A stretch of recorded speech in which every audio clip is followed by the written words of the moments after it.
But today it's my privilege to present to you Dr. Karl Moore. Not only is he the associate professor at McGill des Hôtels, but he's also one of the professors at the Oxford University in the UK.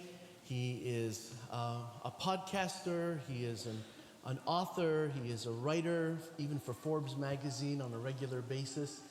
He is quite an accomplished person and has done so much in the leadership space, so much for CEOs, interviewing them and getting their best insights.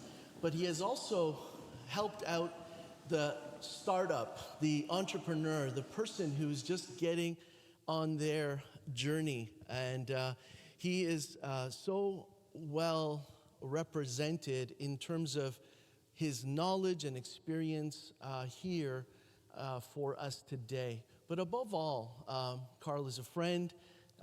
When he can, he attends this community when he's not traveling and speaking elsewhere. And above all, he is a follower of Jesus. Can we say amen to that? And I think that's a wonderful thing to have people like this in the marketplace, in the universities, who are shining a light wherever they go. And so it's a privilege for me to present to you Dr. Karl Moore, who's going to be speaking today on this topic right here. If we could put up the banner for the book, and you'll have it. It's called "We Are All Ambiverts Now." Just look for that, and when you get the opportunity, just put it up in between his slides so that people can get a look at that book. And I would encourage you to get it. I would encourage you, because if you are a leader, which I believe everyone in this room is, do you see yourself as a leader today? If you're not leading, someone is leading you. And so I want you to think of it that way. If you're not leading, someone is leading you. And so I need you to be a leader. And I know that this is going to help you in your spiritual journey to be a better leader. And so I would encourage you to pick up that book. And we're going to listen through this lecture that he's going to give. And you know, what's different about today is that you're not going to hear a lot of references to Scripture possibly, but I want you to make those applications for yourself as we would listen. I wanted this presentation done on a Sunday instead of during the week, in which maybe a fewer amount of people would be impacted by it, because I really felt like this was a topic that was so key and so important that you all should have the benefit of learning and growing from it. Are you guys okay with that? We're doing something different today. And then I just want to also highlight that today is going to be a day in which we can all together glorify God for everything that we receive. Let's pray. Father, thank you for everything that you are going to speak to us about today. We come to you with an open mind and an open heart, and we ask that you make us and turn us into the best possible leaders so that we can bring about change in this world, in our spheres of influence, in our homes and in our workplaces, in our schools, wherever it is that you have put us, Father. May we be the light that is you shining brightly through us. And we pray these things as we ask that you would bless Dr. Karl and his message today for each of us. In Jesus' name, amen. Amen. I know you've clapped many times already, but just one more time. Let's give it up for Pastor. All right. Thanks, Lorenzo. Thanks so much, and good to see you here this morning. Appreciate your time and attention. Can we have my first slide, please? So I have a bunch of slides. It's something when you teach at a university, this is often what you do. It may bring back, that's AI. It looked better in that picture than in real life. So next slide, please. So I've been studying leadership. There's few advantages to being older. One is you've done something longer than almost anyone else. And so I've been studying leadership now since my PhD many years ago in Toronto. So I grew up in Toronto, and if you're from Toronto, that's how it's pronounced. Anybody? Oh, at least Scarborough. I'm from Scarborough, rough part of Toronto. So when I lived in England, I would say, they'd say, where are you from? I went, Toronto. And they go, I'm sorry. And they would ask me a third time, and then I'd spell it. And they go, oh, you mean Toronto? So when I moved back to Montreal, people said, where are you from? I went, Toronto. And they said, what is snob? So I'm actually from Toronto. And I've been looking at leadership for a long time, starting with my thesis a long time ago. And these days, we're looking at kind of emerging forms of leadership, greater diversity than in the past. So when I wrote a column for a couple of years for the Globe and Mail, where I interviewed Indigenous leaders with an Indigenous medical doctor here in Montreal, Jennifer Robinson. And so she and I interviewed Indigenous leaders for the Globe every 2 weeks. So we'll do a book out of that. The idea simply is that probably Canada's original sin is not mistreatment, the evil treatment of Indigenous people. And it's something where the idea of the column is saying it's time, it's beyond time, we listen to Indigenous people for their wisdom of life. And we're writing a book from it, but one of the ones that sticks with me is the 7 generations principle. The Indigenous people look back 7 generations and forward 7 generations, so you make long decisions based on history and your culture. Another one is Gen Z. You say Z or Gen Z?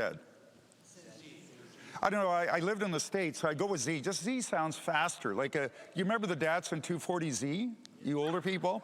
Like Z just sounds like a car coming to a halt. So I call it a Z for some reason. And what that book was, and most of my books are based on my reading as a Christian. There's something called the emergent church movement. I don't know if you've heard of that. Lorenzo certainly has. And what I argue in this book was saying people over 45 to the degree were taught a modern worldview. People under 35 to the degree were taught a postmodern worldview, therefore must be managed differently. Does anyone notice anything about what I just said? Generally, someone goes, I'm 37, how about me? So I said over 45 and under 35, and over 45, I'm convinced, under 35, but in between it depends what you studied, where, and that sort of thing. So what I argued, and the most interesting argument I made in that book, which is based on postmodern thought, is that 30% of the time, I'm reverse mentored by 19 and 20-year-old undergrads that work for me. Now, I say that to my undergrads, they have big smiles. And I say, what's the flip side? What's the flip side of the statement? That's the audience participation, probably over soon. Anybody have any idea? 70% of the time, I'm mentoring you, and don't you forget it. So I'm saying to young people that it's a two-way street, but as a more experienced person, it's more me to you. But on the other hand, you teach me. In fact, my next book, the one I'll talk about in a moment, is done with a 24-year-old Gabby, who was a student of mine, traveled with our Hot Cities trip to Ghana and the Côte d'Ivoire a couple years ago, was a producer of my radio show, now is a law student in Toronto. And I wanted a young woman's view from Vancouver. Now, I say that to people outside Canada, they go, oh, Vancouver, whatever. Like, we'll give you young woman is different than you are. But they don't care. But you and I know Vancouver's different. My brother lives there. We used to call it weird. Now we call it diverse. So we've improved our language. Okay, it's about diversity. So introvert leaders is what I'm looking at. Next slide, please. So when I grew up, albeit a long time ago, but it's been true for most of us that the leader is an extrovert. The big noisy person at the front. Okay, I'm an extreme extrovert. It's a bell curve. I'm way out here. Okay, let me just, I feel like I'm in an AA meeting here and saying, yes, I'm an extrovert. I'm working on it. But we were kind of the ones that were the leaders. Next slide, please. So this is the belief that our society, particularly in the US, teaches, but in Canada, English Canada as well, that the ideal self is gregarious, alpha, and comfortable in the spotlight. That's who you should be when you grow up. Okay? Next slide, please. So we prefer risk-taking to heat-taking. Woo! Let's just do it, is the extrovert's view. Now, your parents probably told you to think before you speak. Does that ring a bell with most of you? It was good advice. But as an extreme extrovert, sometimes I could give you hundreds of examples where I spoke without adequate thought. I'll tell you there's once or twice in my life where it was actually good. So I'm in Singapore on one of our trips with a student, and there's 2 escalators. And at one, there's 2 older men with a man down. And they've stopped the escalator.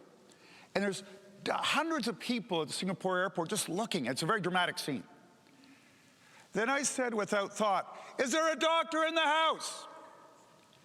A man comes running with the doctor's bag 2 or 3 seconds later, and I didn't say anything. I just pointed, and he pivoted like an NFL player would.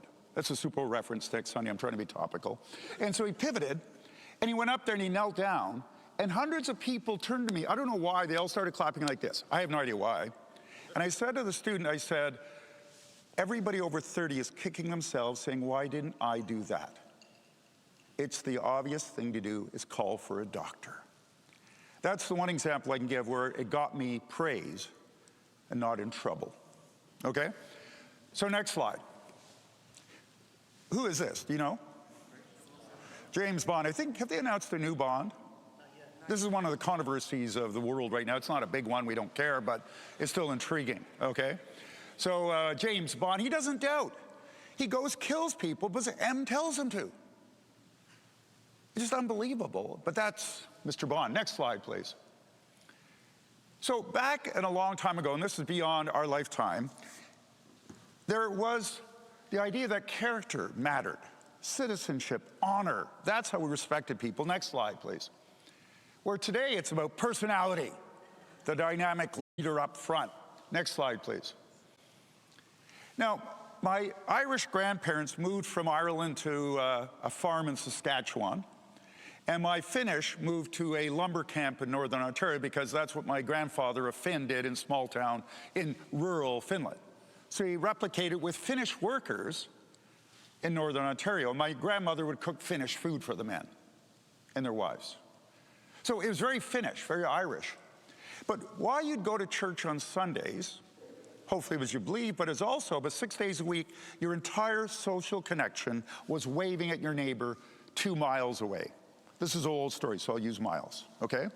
You'd wave, and they'd wave back. It wasn't worth going there. So you'd go to church on Sunday just to see other human beings existed. This is an introvert's world, a dream world, perhaps. Next slide, please. Then what happened is something called the Depression. So I say to my students that we live in a VUCA world. Volatile, uncertain, complex, and ambiguous. Because I say to older people, I'll talk to, well, I won't point out anyone, but with older people I go, the world's gone nuts. And they agree the world's gone nuts, but I can't say that to young people. It's a microaggression. Because if I say that, they go, they're going to live for another 70 years. So it's too much. So I say the world is a VUCA world. They agree. So we're allowed to say VUCA. And then there's Bali or something as well, another term coming along that's cool out there. We live in a world, but when I think about it, my parents went through the Depression and World War II. Nothing we've seen is remotely that bad, unless you were in a country at war. Like the Depression and World War II, unbelievable times in human history. But we're in difficult times, but my dad left the farm and my mother left the lumber camp and moved to Toronto. Next slide, please.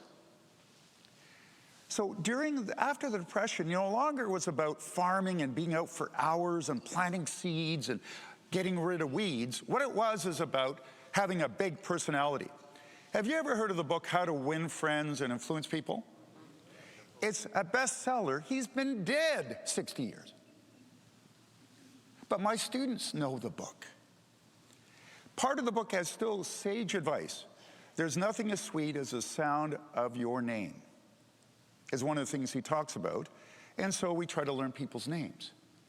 But it's great when people recognize your name. Now, I've taught over 6,500 people at McGill, 3,000 at Oxford, so my problem is I keep running to people I've taught 20 years ago, and I can't remember their name. Now, most people will cut me the slack. You were 30 when you did MBA, you're now 50. I have students who are retiring, but they were 40 when they did their MBA 25 years ago. But something I taught last year, like I've got to memorize hundreds of names a year, and it's tough. Does that make sense? The older people are nodding. Yes, this is getting, as you get older, it's tougher. But you know more people as well. So this is the thing. It was being a salesperson, the big dynamic personality. Next slide, please. So this is a quote from Harvard's provost is the number 2 back in 1940, a long time ago, 80 years ago. So probably the greatest university on earth. Harvard Provost Paul Buck declared in 1940 that Harvard should reject the sensitive neurotic type and the intellectually overstimulated in favor of the boys of healthy extrovert kind. Boys, so this is an old thing. Today there's probably more, we have 12 of our 14 deans are women at McGill. So again, it's shifted at least at the university level, and there's more women at Harvard than men. We have more women in medical school at McGill than men. So it's shifted, but this is an old quote. But the greatest university, now I taught at Oxford, so I might argue this point a bit, but the greatest university probably on earth is Harvard, partly because they have money, billions of dollars, which is very helpful in academia. They said, we don't want intellectually overstimulated, we want extroverts. The greatest university on earth, you don't want people that are intellectually stimulated? Are you nuts? But that's because back in the day, Harvard produced the leaders of the US, and they needed to be extroverted. That's the old school. Boo! We don't like that old school view. It's old. Next slide, please. So this matters because what we look at is about half of people self-identify as introverts, and they feel they're not really being used properly. Where leadership sees itself inaccurately as extroverts. So we're losing a lot of potential by just allowing only extroverts to be in charge. Next slide, please. So as a good professor, what I do is not just have opinions. Well, I have opinions, but what I do is do research to back up that. And so this is what a great university does, is that it's not only, see, this is one person's opinion that leaders are extroverts, or a few. Jack Welch. Jack Welch, GE, ran GE. He wrote and he said, leaders are extroverts. But it was one person's opinion. So I interviewed 750 plus C-suite executives. So I have a CEO class Monday nights for MBA, so I have 3 CEOs every Monday night. And then I have a CEO radio show podcast. Radio, my students say, Karl's got a podcast. A radio show is far cooler. But I've given up that argument. Even your pastor said I have a podcast. An older person, slightly older. So it's something where, so I get to sit down with some interesting people. So do you know who Will I Am is? So I didn't know who it was, and so a couple of people I know said, he's coming to C2 Montreal, do you want to have dinner with Will I Am? And I go, who's that? So they look at each other, like, and they're a bit embarrassed that they know me. And then they said, he's hip-hop. And I go, not a big hip-hop fan. Then the third try at the apple was, he's in Black Eyed Peas. And I go, I love the Black Eyed Peas. They'd been in the Super Bowl halftime show the year before. So I had dinner with him. It was very cool. I put it on social media. And we talked about being an introvert or extrovert. And I also lived in East LA like he did years ago. And so we talked about East LA. And we kind of, high-fived at the end. We bonded. And I got a picture with him. I put it on social media. So next day I go to school, and my 19, 20-year-old students are thrilled. They have the coolest professor on earth. Then I ruined it in one sentence. I said, I'm thinking of changing my name to Karl I Am. And they went, no, you can't. And one of the young women very nicely said, his name is William. It spells Will I Am. And I went, I didn't know that. And they're just astonished by the foolishness of their professor. But it was, then I met some other interesting one is, Justin, I got to know Justin when I moved to Montreal. He had just graduated, and some people who knew him said, can you help him with a couple things I did. One of the regrets of my life is I wasn't friendlier. I didn't know he'd be prime minister. His dad was, like you go, his dad was. In fact, Paul Martin's son, I taught at Oxford, and I was really nice to him, and I had lunch with him a couple weeks ago. He never went into politics. I chose the wrong child.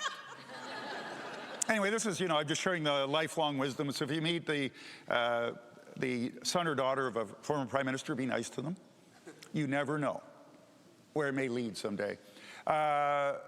Sir Richard, I knew him in England and so on. So talk to very cool people that are, and I would expect, prior to doing this research, that almost all of them were extroverts. They weren't. More than half were introverts, and these are some of our leaders in Canada and the world are introverts. So it's, you recognize a number of the names here, some you might not. One of the most interesting was General Stanley McChrystal, who's a 3-star general in the US, one of the most famous generals, and he said, I'm a huge introvert. And I go, I think he's a 4-star. They only have one 4-star in Canada, but they have more in the US. So typically American in a sense, but we won't go there. But it's something where I talked to him about it, and he said, I said, but General, as a 4-star general, when you go in the room, everybody stops talking. If you're in the military, because this is the number 1 or 2 in the military, we all stop talking. Like if Mark Carney walked in, we'd all stop talking and just stare, rightly so, because he's prime minister. May happen someday. I think he's a Catholic, but one lives in hope. So something where, but he said, yeah, I take a wingman. I take a 3-star. I guess when you're a 4-star, a wingman is a 3-star. And he goes and he says, he's an extrovert.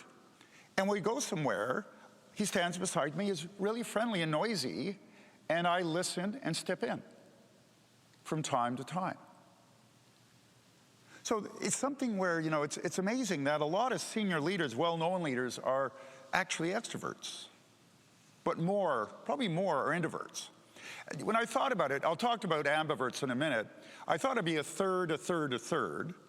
But it's probably 40% of senior leaders are introverts, 40% are extroverts, about 20% are genuine ambiverts, which we'll get into in a minute.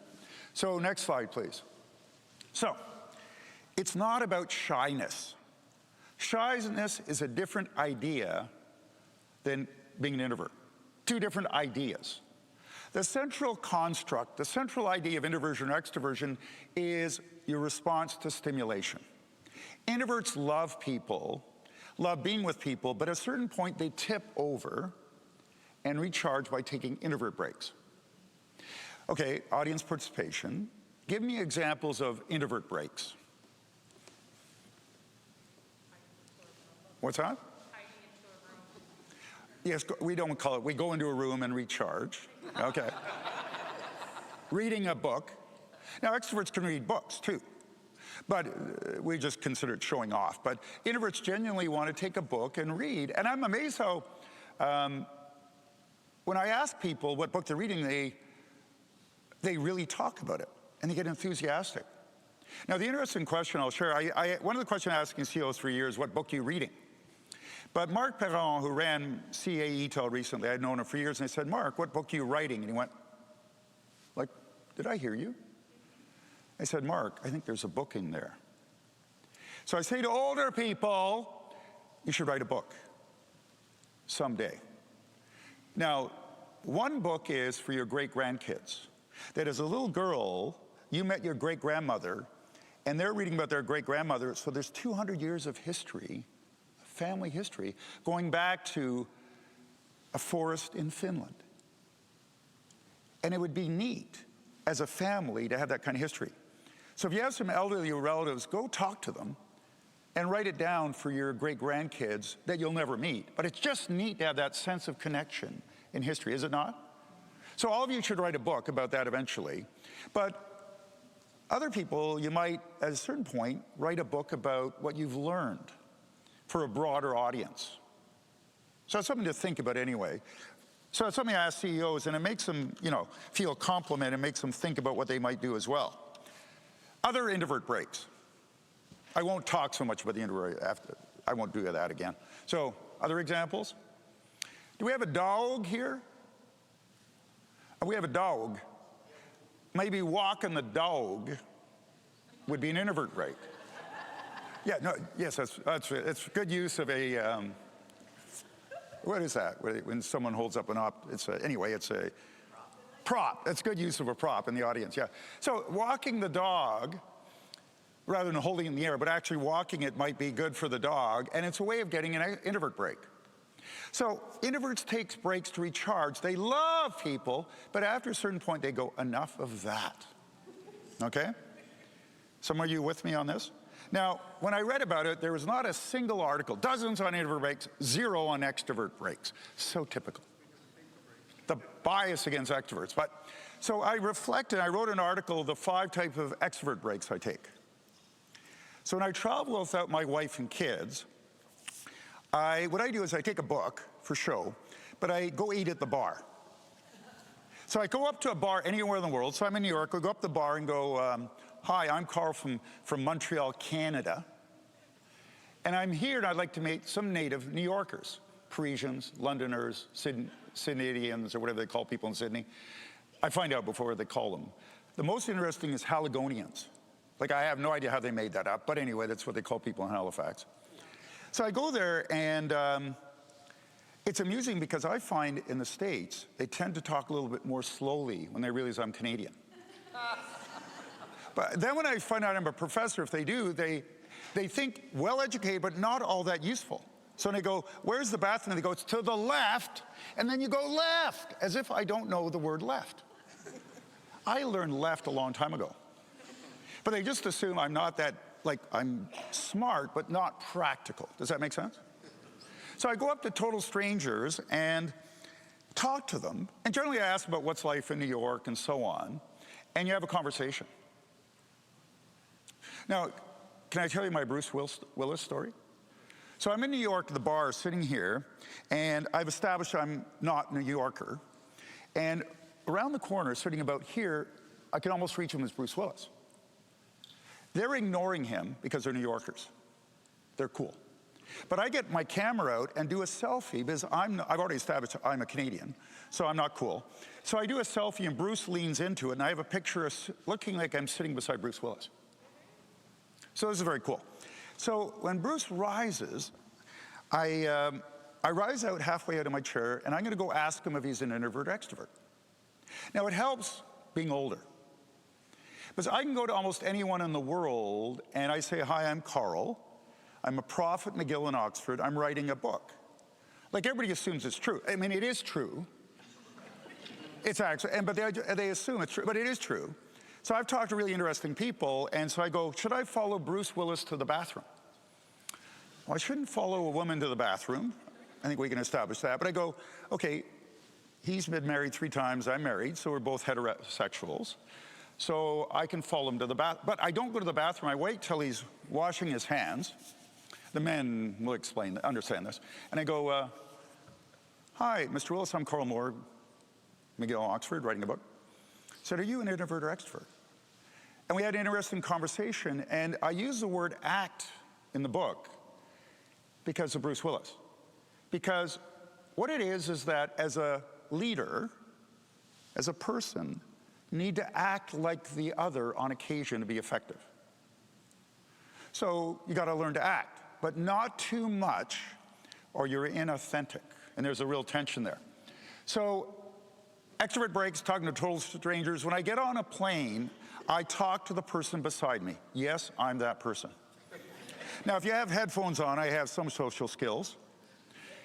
I won't bother you, but I'll just go, I'll say like, the plane's going to say going to Toronto. I'll go, so you flying home, are you going there on business? You know, the 8 in the morning flight. And they'll go, no, I'm from Toronto, I'm just going back home, or I'm going on business. Oh, what business you're in? I teach business at McGill, so I'm harmless. And I need to learn from real business people. So everybody's happy to teach me because they think it's important that a professor actually knows something from the real world, right? So they reverse mentor me and talk about the real world. So I do those sorts of things where I just get energy. Now, McKinsey, BCG, and Bain are called MBB. It's the 3 biggest, best, well, they charge the most as consultants. And so one of the things they do at all 3, from talking to people who work there, is you do the Myers-Briggs, and then when you get together in a group, and they move, you rarely have the same group ever again, you go, oh, what are you, and what are you? So the person who's an introvert, they might go to their room and watch Netflix after a long day. Or I leave them alone to do their world-class analysis. But yet, my fellow experts go, hey, you want to go have dinner? And we'll go eat in the hotel where we're staying in Winnipeg, having a nice meal. But I realize the kind of person they are, so I'll leave them alone to do great work, but the extrovert may want to talk and have coffee because it energizes them, and they're better. Does that make sense? So the idea is to lean into what the other person is doing, is what you want to do. So that's the central construct of what it is. Now, next slide, please. They did a study at Harvard many, many years ago where they brought in 4-month-old babies, or mom and dad did more accurately, and they would test their response to stimulation, the central thing about introversion or extroversion, and they test them at 4-month-old. Now, I don't know about babies in Montreal or Boston, but Montreal babies don't talk at 4-month-old. I think that's a fair statement, remembering our kids a long time ago. And so they followed them for decades, and it was a reasonable predictor of whether you'd be more introverted or extroverted. Not perfect, reasonable. So it's saying somewhat it's your DNA. Have you ever heard the saying, if you have a hammer, everything's a nail? So a couple years ago, we have a small yard, and I was fixing the fence, and I ran out of nails, started hammering in screws. An elderly neighbor came by and said, "Karl, that's wrong. A screw is a better fastening device than a nail if you screw it in. Don't hammer it in. The nail's not living up to its potential." I thought, it's a piece of metal. Like, it's not going, my potential! It's a piece of metal. It don't care. I'm allowed to use bad grammar because I speak English well, but francophones, you're not, okay? So it's something where, now, you also need a screwdriver, you need a hammer, you need a saw. Help me here, I'm running out of tools. I'm not handy around the house. Some of you are, and you could list 20 different tools you need. So when you look at human beings, look at Lorenzo. We're not allowed to say people's genders. But Lorenzo self-identifies as a man, he said that. And he's over 40, so he's a Gen X, I guess. He's a Christian, he's a pastor, he's a father, he's a husband. So we know many things about him already, just on that. So just to say he's an introvert or extrovert, you're only getting a little bit of the person. Is that fair enough? So calm down. I'm now going to spend the rest of my time talking about introverts and extroverts. But that's my kind of warning to you. Don't get carried away, but I'm just going to ignore what I just said and talk about it, okay? So it's something where there's something called the Big Five.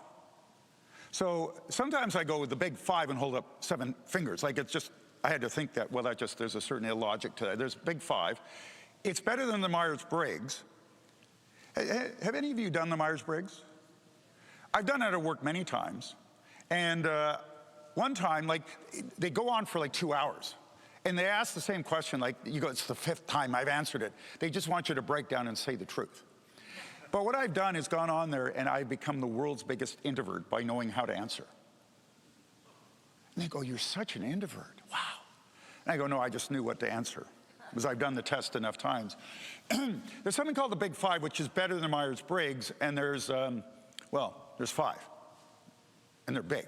So that explains why they call it that. But it's something where one is, introversion and extroversion is the number 1, and that's what we're arguing, but there's the other 4 as well. Okay, so that's the caveat. Next slide, please. So I have a short test for you because I'm a professor. I can't help myself.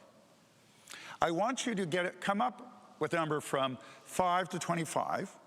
So in these 5 questions, rank yourself from 1, not at all, to 5, like totally, and come up with a number from 5 to 25. I'll give you 15 seconds, starting now.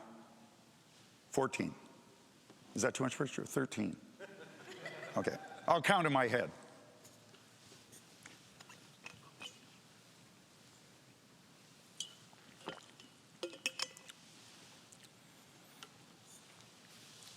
So, do you have a number? Raise your hand when you have a number. Okay. You don't mind doing this in River's Edge. You raise your hands. So, okay. A few more hands coming up there. You guys over here, you pay attention. Okay, who's 20 to 25? Extroverts, love you. Who's 20, 19, well, who's 15 to 19.9? Ambiverts. We're going to talk about you in a minute. How about from 5 to 14.9? Introverts love you guys. And you're underappreciated. Let me just say. Okay. Turn to the person to your right. Actually, that won't work, will it? No, because everybody's turning the same direction. So in groups 2 or 3, just discuss what you are and why you say that for 2 minutes starting now. Like turn to the people behind you or whatever, or, you know. Anyway, sort yourselves out.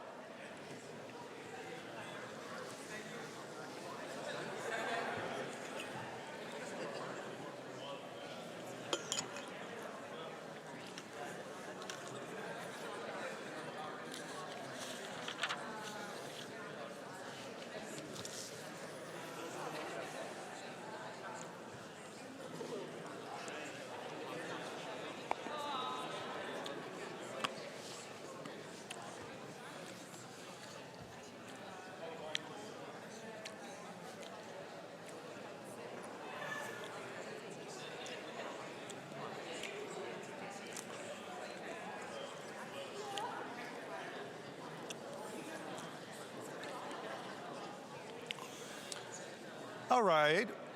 Some of you know are family members or married or whatever, you know each other well.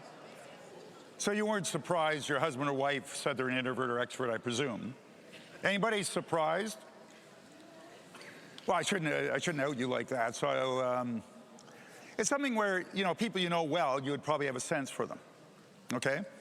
But it's something where it's a wide range here of people. And it's not quite a third, you know, but there's a lot of introverts, a lot of extroverts, and a number of ambiverts. So it's a very short test where the Myers-Briggs or the Big Five goes on for an hour. So it just gives you a sense of, I think most of you would have a sense of who you are. Okay, next slide, please.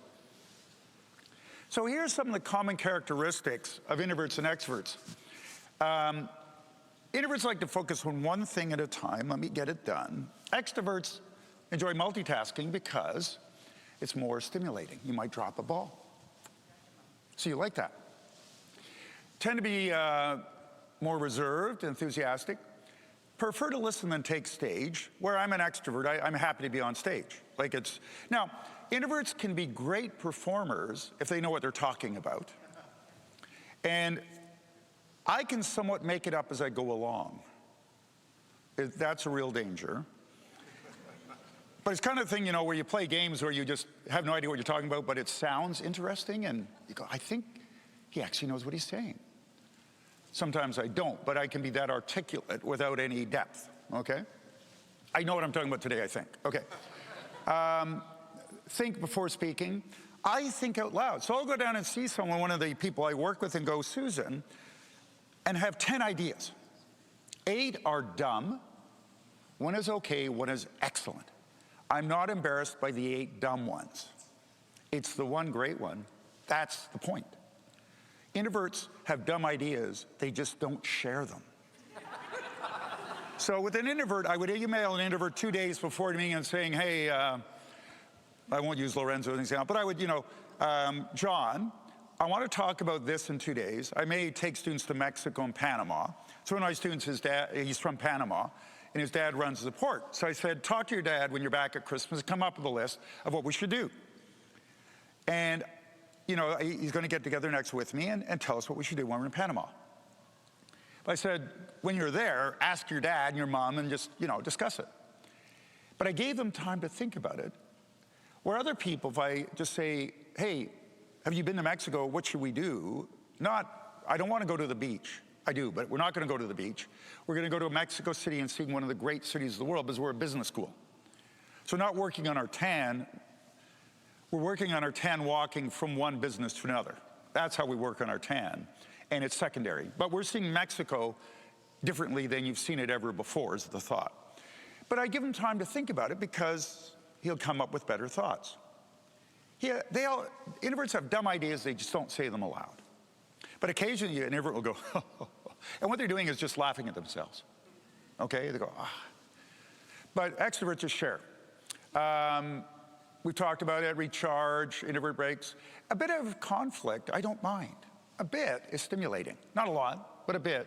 So if you come and argue with me afterwards, it's fun to a certain degree. But introverts don't like that because it's just too much sometimes. Okay, next slide, please. This is from Paul Desmarais, who the Desmarais family are billionaires here in Montreal. I taught his younger brother some years ago. So an important family with big holdings in business. You know, I think introverts listen. I think they observe better. When they speak, they tend to be a little bit more measured. This is good. So we say, as an extrovert, I should be more like an introvert at times.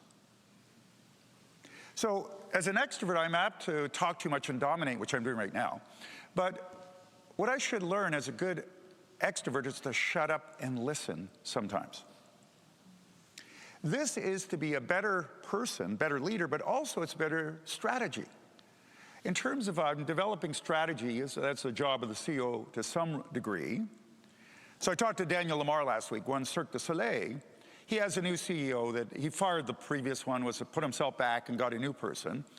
It's the CEO's job to come up with strategy. But in a VUCA world, in a world gone nuts, the person at the top makes strategy, but they need to listen to young people, frontline troops, to be in touch with reality.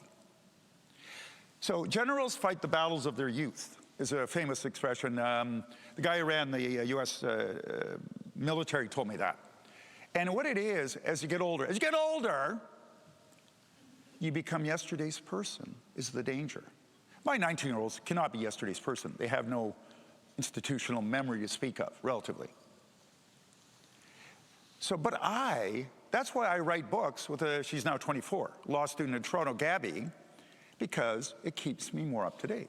And when I write articles, I send them to 19 or 20-year-olds for their comments to make sure I'm not saying something inappropriate and to get their view.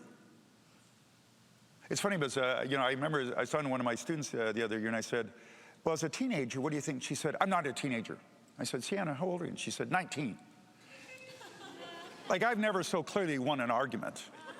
But she said, I don't emotionally feel like, and I go, that's a fair point. And I absolutely accept that. But it's something where you've got to listen more today, not because you're older, but because the world's VUCA. We need more input to develop our strategies, not just the people at the top, is what we need to do. Next slide, please. So we have this idea of ambiverts. Ambiverts was created by a psychologist, the term in the 1920s. He died a long time ago. It really disappeared. There was one article about 20 years ago by someone at Wharton and someone at Harvard. And so I found the word, and I had a new toy. So one of my purposes in life, it's sad, is to get the word out there. That's why I wrote a book, was I don't care how many books I sell. Don't tell my publisher. She'd be upset. But it's if you live in the world of ideas, you want to get those ideas out to a broader world. So that's what I'm trying to do. That's why I'm speaking here today, is to get the ideas out. And so an ambivert is someone who acts like an introvert at times and an extrovert other times. We used to call them screwed up. In fact, we all have to be ambiverts if you're a senior leader. Now, you are all leaders to some degree. Some, like Lorenzo, is the lead pastor, so that's a leadership role, but we're all leaders as human beings, as Christians. We're there to lead in whatever way we do. You know, and there's something where one of the points we make about postmodern thought is that it's the decline, but not death of truth. So young people are taught there is no truth. And one of the points I'd like to make in class, that one of the most famous lines in the New Testament was when Christ was talking to Pontius Pilate. Pilate says, truth, truth, what is truth? It goes back to the Roman times, so it's not entirely a new idea.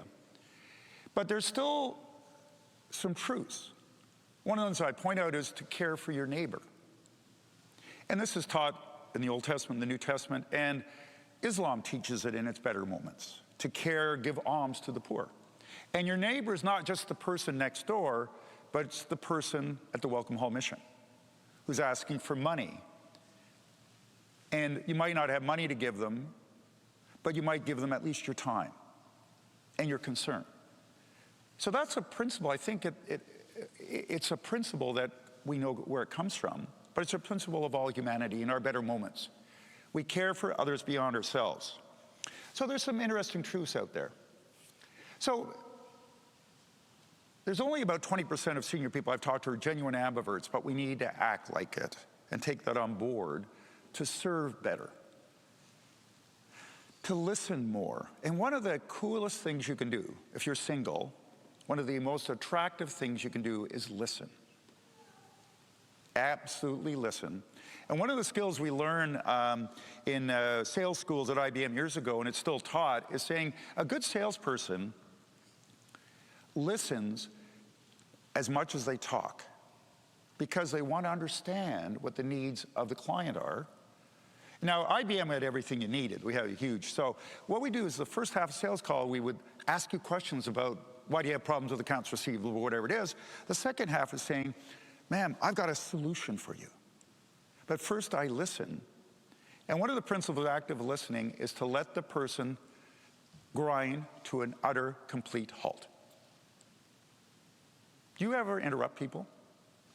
Yes, you do. And it's something where let them grind to a halt.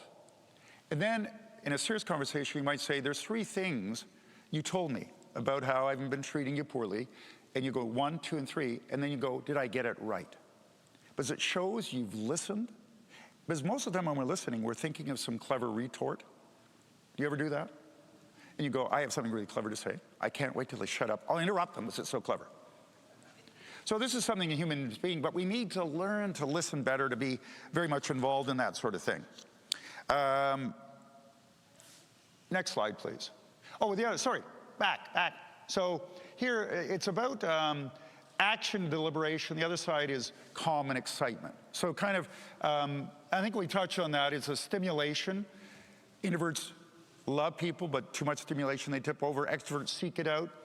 And also extroverts, as I mentioned, love action. Gets you in trouble. The introvert, though, it's paralysis by analysis is the expression. Paralysis by analysis. You just overthink it, just get on with it. So my wife's a big introvert, grade 2 teacher, wasn't feeling well today, couldn't be here, but like sometimes I go, once years ago I said, it's only dinner, but they were taking a long time to order. Or they show me the menu and I order in like 10 seconds. This irritates other people, but I like salmon, or I feel like steak tonight. I'm not overthinking it, and I said, you'll be hungry tomorrow. Just order. That was not helpful in retrospect. And after that one evening, I never said it again. Do you feel my pain, though? Like, just order. Like, I don't want the long, here's all the specials in English, and then French, then Spanish, and it just goes on, and like just, I'm hungry, I want a beer, and I want a salmon. Or maybe white wine might be better, but we won't go with that argument. Okay, next slide, please. Now, we have the rubber band theory where, do you remember as a kid you stretch rubber bands, they'd snap? Next slide, please. So that's the problem. So you got to stretch, but don't overdo it. So I talked to 2 people that are huge introverts. So next slide. One is Justin Trudeau. Now, Justin, as I mentioned, I knew when he was just graduated, and I helped him a bit. So I interviewed him. I said, are you an introvert or extrovert? I ask every single person I interview that question. I have for years. And he said, I'm a huge introvert, and I rolled my eyes. Like, I'm older and I've known him for years, so I rolled my eyes. You should not roll your eyes at prime ministers generally, but I did. And should I do that with a Justin Trudeau imitation? Would you like that? I can't do it, but anyway, can anyone do Justin? I could do Donald Trump. I don't want a Donald Trump. Okay, fine. Okay, I think of an introvert who's learned to be an extrovert. I'm so perfectly happy to sit in the corner, read a good book, go on my own, go for a while in the woods alone. These are introvert breaks. Absolute introvert breaks. First, the fact my job is being a people person, and I like people. Introverts like people. I like extreme, that's what I'm on. I'm doing the work that I need to do. If given the choice, I like a small group of friends I can back and relax with. He knew what a prime minister must do was he grew up with his dad as prime minister. He grew up in the Canadian White House. Like, he's the one person that totally knows what a prime minister does. Now, we can argue about what he accomplished. He had a good heart at his better moments. He was trying to do good things. He fell short, we agree, as every prime minister does. But he tried to do good things. and he knew he had to turn it on, and I've seen him work a crowd and do things like that. Now, there Mohammed Yunus comes every year for a number of years. He's come to McGill. He'd come to my class. And he's an older professor. I'm an older professor. He's a little bit older, but I tease him, and he's rarely teased. If you have a Nobel Peace Prize, people don't tease you, evidently. And he enjoyed joking around. So enjoyed him, and I said to him, I interviewed him, are you an introvert or extrovert? I asked him. And the four people with him laughed at the foolishness of the question, the world's biggest introvert. And he said, I'm an introvert. I said, Mohammed, I've seen you give speeches to thousands of people here in Montreal and raise millions of dollars by going to dinner. You, sir, are an extrovert. He said, no, I'm an introvert, but I do it to help some of the poorest, millions of the poorest women and children on earth. And you go, good person.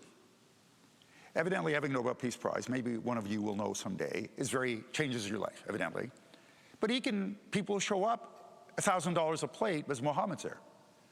But he's doing it, he doesn't want to, but people next week will not starve because of the money. Your money, not his, but he can raise the money. Does that make sense? So someone that chose that approach because it's the right thing to do. Almost done. Next slide. Next slide. So there's a cultural overlay. Some of you, I grew up in Toronto, lived in England, lived in the States for a number of years, lived in Regina. So I moved around. England was quite different than here. I had to learn to go to speak with a British accent. But then I went there, I'd go, is there a gas station? And all Brits can make fun of a Canadian or American accent. And they'd go, the gas station's down there, in a terrible American accent. So I learned to say, excuse me, is there possibly a petrol station nearby? And they would answer me in English. So I learned to speak British, but this is a map suggesting that some countries are more introverted as a culture. So I'm going to tell you the one introvert joke I know. Now, my mother's Finnish. This will hopefully, take the offense from the Finnish people in the audience. How do you tell a Finnish introvert from a Finnish extrovert? A Finnish introvert looks at her shoes when she's talking to you. A Finnish extrovert looks at your shoes. When I tell that joke in Iceland or Finland, they all go, ha, ha, ha, ha, because they enjoy the humor of it. And Iceland is I've been there teaching a number of times. They're very introverted. And I'm blonde-haired when I have hair, and I'm blue-eyed, so they talk to me in Icelandic. They assume I'm one of them, which I don't understand a word of Icelandic. I know beer, but it's short of that. So some of you are, like myself, not born here. And you have any examples of cultures that are more introverted or extroverted? Anybody? Yeah, where are you from, sir? Brazil. Extroverted? So it's a culture which is more extroverted. It's the nature of being Brazilian. And it's great being there. I love it as an extrovert. And it's energetic. So when you go to Iceland or Finland, you go, it's so quiet here. But it's interesting, our son, we moved from England, our kids were born there, and our son Eric came home at age 4 and said, Dottie, I need a bath. We said, it's time to leave. They're becoming little Brits. And we buy books for him in England. My wife's from Quebec City, we go to Paris, one of the great cities of the world. We buy French books. It was a movement because French books for kids versus English books for kids are teaching different values. They're teaching to be a little French people, a little Brits. And they taught different social values. So in some countries, children are meant to be quiet and listen and not speak. In other countries, go ahead, honey, ask them. She's 3. So it's something where you're taught, and again, it's the nature of the beast, okay? So there's a cultural overlay. Anybody from more of an introverted culture? Filipinos. Oh, okay. I took students to Manila. They're noisy in Manila. But it may depend, like in the US, New York, you go there, everybody, when you take a breath, when you're speaking, they jump right in. That's New York. Where I went to, I lived in LA, but I taught at the University of Hawaii. Someone had to do it. So we lived in Hawaii for a while. And it's so totally surfer dude territory. Where in a little surf town we lived in, there'd be a stop sign here, and cars would stop and wave the person the stop sign in. I almost had cars where you go, no, the whole point of a stop sign is you keep going. What did they not teach you? But small town Hawaii, they go, oh, it's my cousin, and they'd wave. And they let people in. It was just so mellow. But it was great. love Hawaii, love Hawaiians, their attitude, but very different than New York, still American. Okay, so last slide. I think it's my last. So I have 3 key takeaways. Okay, so the first one is, introverts love you. I apologize. We have not valued sufficiently. We were wrong as a society. It's changing, but introverts, you're great. We need you, and I need to act like you sometimes to be more effective. Secondly, we're born that way. I'm thinking of a Lady Gaga song here. It's in your DNA to a considerable degree, as we talked about the Harvard research. God made you that way. It's all right. Okay? But third, be an adult. And I'm speaking to the older people here. As an adult, I need to, on occasion, as an extrovert, shut up and listen to be effective. Other times, an introvert must go up to the front and say, we're here to honor Susan, who's done 35 years here at our company. Without her, we'd be totally lost. Our accounting system would be totally a mess as she retires. So you must go up the front and praise someone. It's the right thing to do. Does that make sense? So both of us need to, on occasion, lean in a bit, but be authentic and true to yourself.